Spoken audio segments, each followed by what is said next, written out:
Está comigo aqui ao telefone o professor Ademir Ramos, que é antropólogo e do Departamento de Ciências Políticas da Universidade Federal do Amazonas.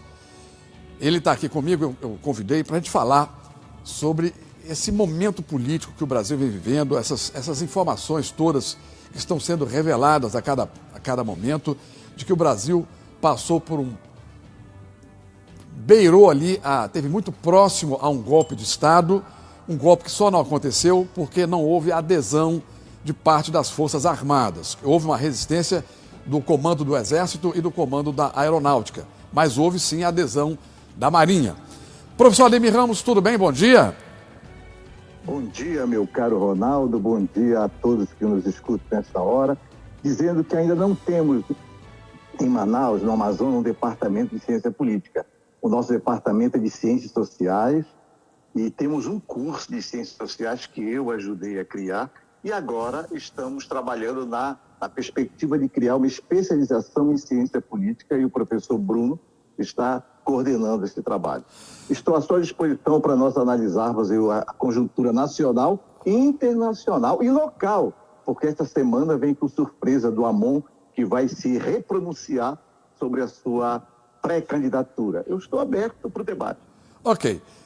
Vamos começar falando, a informação não é nova, mas eu queria saber do senhor, o senhor se surpreendeu com a revelação, com as provas que surgiram de que o Brasil esteve muito próximo de um golpe de Estado? Isso lhe surpreendeu?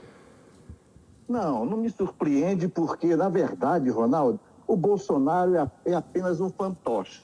Se nós estudarmos a história do Brasil, a nossa república já é um grande golpe, né? É um grande golpe a república. Depois o Getúlio deu golpe nele mesmo, Ronaldo.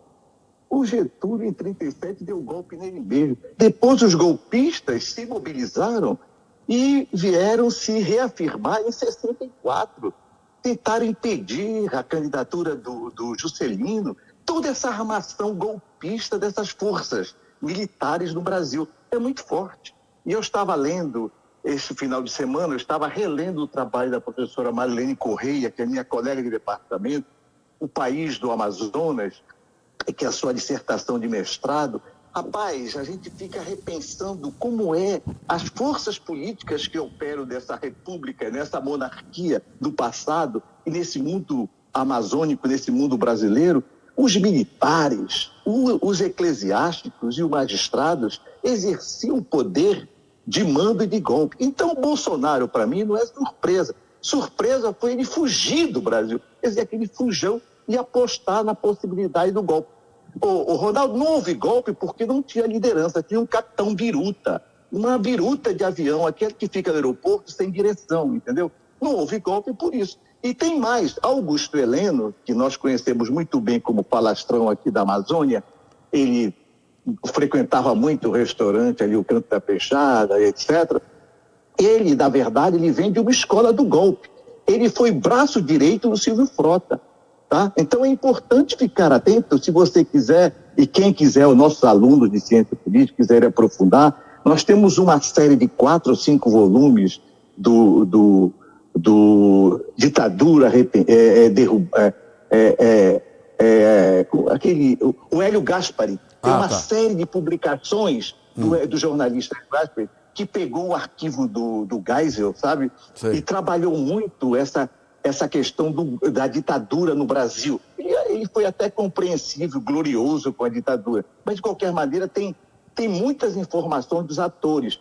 O Heleno, como oficial, foi braço direito do Silvio Frota, que tentou dar golpe também no Geisel e no Figueiredo. Quer dizer, a nossa história, Ronaldo, é marcada por golpe. Mas isso não justifica e nem minimiza a loucura que o Bolsonaro tramou para o país, tentando golpear a nossa democracia, irresistente e combativa. Então, ele tem que responder perante a lei, porque existe um ordenamento jurídico no Brasil, ele tem que responder perante a lei pelos atos cometidos e cabe à justiça provar. Nesse momento agora, tu sabes tanto quanto eu, que é da área do campo do direito, está em fase de inquérito. Então, cabe à Polícia Federal e ajuizar as provas. E cabe, sobretudo, a denúncia, se vai ser denunciado ou não. Mas são os fatos, nós vimos os fatos. O general Heleno, É. o professor Ademir se refere ao general Heleno, que foi comandante militar Augusto Heleno. Augusto Heleno, foi naquela gravação que todos nós vimos, isso não é nenhuma fantasia, nem é fake news, naquela gravação ele disse que era para virar a mesa, que se tivesse que virar a mesa, teria que virar a mesa antes da eleição. Né? E ele estava correto mesmo, porque a partir da eleição, com o Lula eleito, legitimamente constituído pela maioria, não interessa se foi mínimo ou máximo, não interessa isso, interessa que houve uma disputa eleitoral e a vontade geral, a vontade do povo brasileiro foi referendada na urna. Agora, a trama do golpe foi muito bem feita, né? Primeiro, desqualificar a justiça eleitoral no Brasil. Todo o processo eleitoral tem que desqualificar. Era essa a orientação do Bolsonaro como líder político. Desqualificar. Segundo, espalhar isso na imprensa. Espalhar isso como fake news. Criar um consenso. Olha aí, criar um campo, uma crença. Naquela reunião ele falou, quem não fizesse isso, que era melhor pedir o boné embora, né? Pedir o boné embora. Criar uma crença. Quer dizer, era desqualificar o aparelho de Estado, que é a justiça eleitoral. Segundo, criar um campo favorável, um campo minado favorável ao golpe. E a partir dos atores, que eram os ministros e seus subalternos. E fake news. A estrutura da BIM paralela funcionou, criou toda uma estrutura, uma crença sobre a questão do Bolsonaro, uma dimensão messiânica do Bolsonaro. E aí, o terceiro era exatamente operar o golpe. Para isso, ele criou uma dimensão internacional, aquela reunião de julho. Quer dizer, estava tudo tramado, concebido e pensado. Só que faltava alguém que colocasse o pau na mesa. Lembra do Carrapeta? Lembro. Colocasse o pau na mesa. E aí, o que foi que o general disse? O senhor assina? E ele não tinha o Mourão. Lembra do general Mourão, que partiu lá do teu estado das Minas Gerais? Sei, que desceu de Juiz de Fora em direção ao Rio de Janeiro. Ele não tinha o Mourão. Lembra que eu estou falando do Mourão do golpe, de 64? Eu sei. Então, ele não tinha o Mourão. E aí o cara, não, eu faço. O general disse, eu faço, desde que o senhor assine. Aí ele não assinou, recuou, como diz o caboclo, mijou para trás. Então, aí o que aconteceu? Ele não houve. E aí ele viajou, ele fez a transferência de seus valores para os Estados Unidos e ficou de arquibancada lá, esperando o golpe. Quer dizer, é um líder de poucas pernas, né? Quer dizer, é um líder golpista que merece responder pelos seus atos, sem dúvida alguma. Professor, deixa eu te fazer uma pergunta. Só para concluir essa parte, tem gente que não concorda com isso, mas eu li recentemente, eu acho que tu deve ter lido também, eu escutei na Rádio Estadão, a semântica do golpe, um belo editorial do Estadão. O Estadão é um jornal monarquista, é o jornal de direita e conservador desse país, do século XIX. O Estadão tem um título do seu editorial chamado Semântica do Golpe. Quer dizer, houve golpe, não houve golpe, houve meio golpe, uma tentativa de golpe, essa é a semântica. O fato é que o objetivo final, a visão teleológica, como dizem os aristotélicos, a visão final, finalística, a razão final, finalística, era exatamente obliterar o processo institucional brasileiro e o continuismo do Bolsonaro. Pois é, e a resposta simplista do Bolsonaro, numa entrevista à revista Veja, é de que não se pratica um golpe com um pedaço de papel. Foi essa a justificativa que ele deu para poder tirar o corpo fora, que não se faz golpe com um pedaço de papel, né? E mais recentemente, os bolsonaristas falaram que aquela tentativa de golpe lá do dia 8 em Brasília não era golpe porque não tinha arma, não se faz golpe sem arma. Para ter golpe tem que ter arma. Como se a desestabilização do processo político ali, aquela depredação de prédios, aquilo não criasse um clima de instabilidade política no Brasil, o que acontece em outros países, já aconteceu em outros países, uma situação como aquela provoca um golpe. É o combustível, né? É o início de um golpe criando uma crise como aquela. É uma crise artificial, criada. Na verdade, Ronaldo, o Bolsonaro é muito irresponsável, né? Toda a sua equipe os golpistas que estavam à frente junto. Primeiro, tinha apoio do parlamento brasileiro, não tinha apoio no Congresso Nacional. Segundo, ele tentou buscar uma ressonância internacional com aquela reunião maior dos embaixadores. Dos embaixadores. Tentou e não houve eco internacional. Pelo contrário, Ronaldo, a dimensão internacional, os analistas falam que os Estados Unidos mandou, naquele espaço de maio até julho, os Estados Unidos mandou vários agentes para o Brasil, para se reunir no Brasil. Entendeu? Os Estados Unidos estavam monitorando o comportamento do Bolsonaro. Por quê? Porque, na verdade, a pior democracia é melhor do que uma ditadura. Essa é a lógica que orientava. E aí, professor, nesse conjunto... Professor, aqui é o seguinte, dito tudo isso que nós acabamos de falar aqui, que o senhor falou, por que o bolsonarismo continua de pé? Com tantas provas contra o Bolsonaro, prova da venda das joias, prova da falsificação da carteira de vacina que foi feita dentro do Palácio do Planalto. Isso é crime e a pena para quem falsifica um documento público não é pequena, é uma pena grande. Crime, tentativa de golpe de Estado, abolição do Estado Democrático de Direito. São tantas provas, é um caminhão de provas contra o Bolsonaro. Ele, quer dizer, ele é uma figura política apodrecida, que está inelegível, não pode ser candidato mais nos próximos anos, mas o bolsonarismo está de pé. Por que essa coisa tão contraditória assim?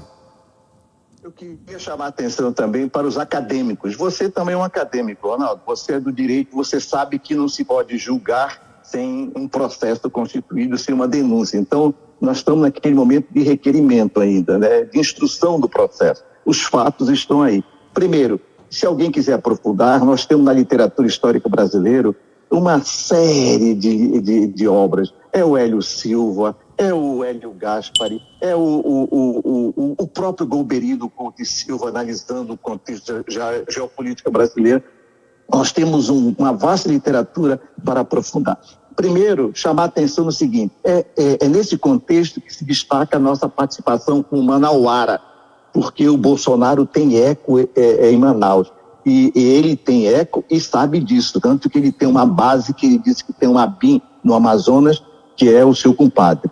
Então, nesse contexto, o Bolsonaro não se reduz em si mesmo, ele é um movimento, é a dimensão do mundo messiânico. Olha, o Cristo não era cristão, o Messias não era messiânico, mas ele, ao morrer ou se afirmar, ele cria um movimento messiânico, é a dimensão ideológica do movimento, entendeu? Aí aqui tem uma comparação tanto com a direita quanto com a esquerda, Ronaldo. O Lula é maior do que o PT. O lulismo é muito maior do que o PT, que é o tal populismo de esquerda na América Latina. Vem desde a época do Getúlio, vem desde a época do Perón, tá? Então nós temos a dimensão do populismo de esquerda também, que é maior do que o seu partido e do que o seu ator. No caso do Lula no Brasil. A mesma coisa também o Bolsonaro. O Bolsonaro, o seu partido, pequeno perante a sua grandeza. Tanto que há uma disputa, e Manaus está nessa rota, uma disputa entre a liderança tradicional do Bolsonaro e a liderança do Valdemar Costa, que é o presidente do PL, em termos de decisão, quem é que vai ficar com o partido aqui. E nesse jogo está a disputa eleitoral para o município de Manaus. Quer dizer, o movimento é maior do que o Bolsonaro, o bolsonarismo permanece, e mesmo se o Bolsonaro viesse a falecer, não é o caso que nós estamos falando isso aqui, o bolsonarismo poderia continuar, como continuou o petulismo no Brasil, como continuou o peronismo na Argentina e como pode continuar também o lulismo no Brasil. Quer dizer, a dimensão política, ela perpassa pela crença, pela dimensão ideológica, por valores, por organizações. E o partido é apenas uma vírgula, como diria o mestre Zagallo. Professor Ademir, só para encerrar aqui, o senhor vai viajar daqui a pouco, e eu tenho que chamar o comercial. Me fale aí a sua impressão sobre essa declaração do presidente Lula esse final de semana lá na Etiópia, comparando a invasão lá da faixa de Gaza pelas forças militares de Israel. Ele comparou esse movimento militar, esse massacre que está acontecendo com o Holocausto, com a morte de 6 milhões de judeus pelos alemães? Meu caro Ronaldo, quando o Lula segue o script do Itamaraty, e olha que o Itamaraty tem uma tradição muito grande, né, respeitado na academia internacional, da diplomacia, etc. E nós temos uma estreita relação com Israel, porque o Brasil foi que legitimou o Estado de Israel.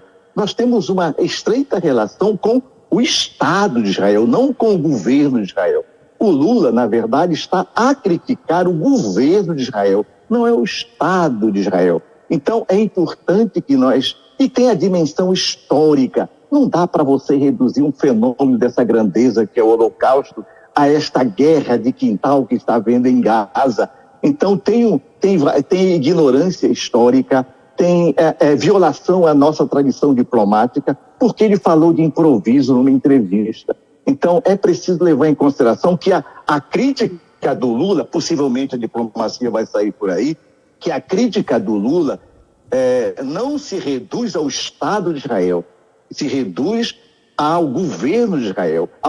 E ele estava criticando duas coisas. Ele falou a questão do Holocausto e falou do genocídio, que é um tema bastante polêmico em termos de relações internacionais. Lembra que a esquerda denunciou o Bolsonaro também sobre o genocida dos Yanomami, genocídio dos índios Yanomami, e depois teve que recuar, teve que repensar, porque tem regras internacionais, é muito complexo, etc. Então Lula, na verdade, se ele seguisse o mandamento do Itamaraty, ele seria um estadista. Como ele não seguiu, ele é um poeta. Ele, como diz Romário. Aquele filósofo, o Romário, né? O filósofo Romário.